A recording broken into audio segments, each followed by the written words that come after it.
Post করি নিজের খুশির জন্য। এবার এইটা দেখে কারোর গায়ে যদি চুলকানি উঠে যায় তাহলে বুঝে নিও পোস্টটা তোমার জন্যই ছিল।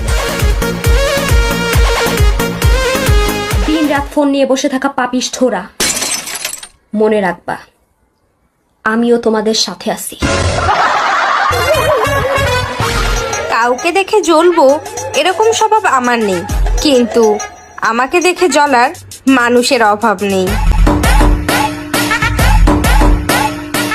আমি সব সামলাতে পারি, শুধু নিজের মুখ সামলাতে পারি না। ধুমধাম করে উচিত কথা বলে ফেলি, তাতে লোকের গানটা যেন কি ছিল,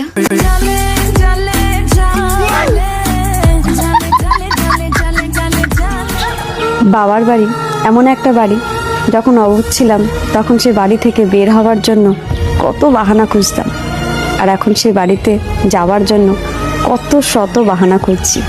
হায় রে, পিছনে কথা বলার জন্য কিছু লোক রেখেছি, 1 টাকাও দিই না, কিন্তু হেভি সার্ভিস দেয়।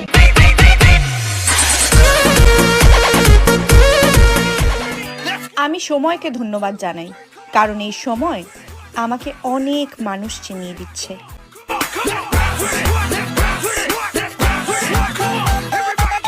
তুমি আমাকে খারাপ ভাবছো? ভাবো, আমি তো ভোটে দাঁড়াচ্ছি না যে সবার সামনে আমাকে ভালো সাজতে হবে।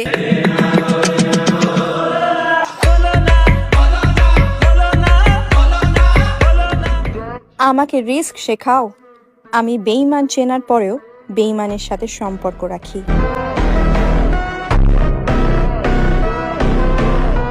অ্যাটিটিউড ততটাই দেখা যতটা তোর ওই থোবরায় মানায়। 2 টাকার থোবরা নিয়ে 200 টাকার অ্যাটিটিউড মানায় না সোনা।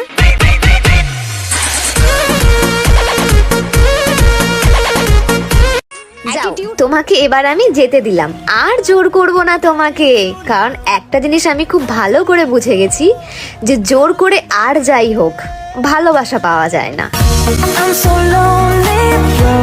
আমার সাদা মনে একটা প্রশ্ন, আমি তো কখনো বিন টিন কিছুই বাজাইনি, তাহলে আমার জীবনে এত কালসাপ নাগিন কই থেকে আসলো?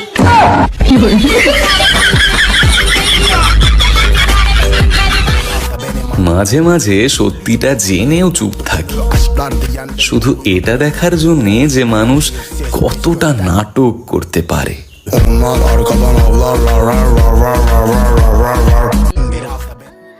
আমি যদি আই লাভ ইউ টু বলি তাহলে তাহলে তো আমি খুশিতে মরে যাব। থাক, তাহলে বলবো না, বেঁচে থাকো তুমি। I love you.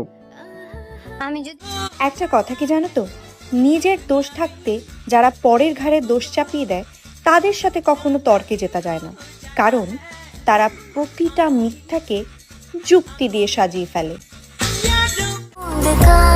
প্রত্যেকটা খারাপ কথা আমি হেসে উড়িয়ে দিই, কিন্তু তার মানে তো এটা না যে আমার খারাপ লাগে না।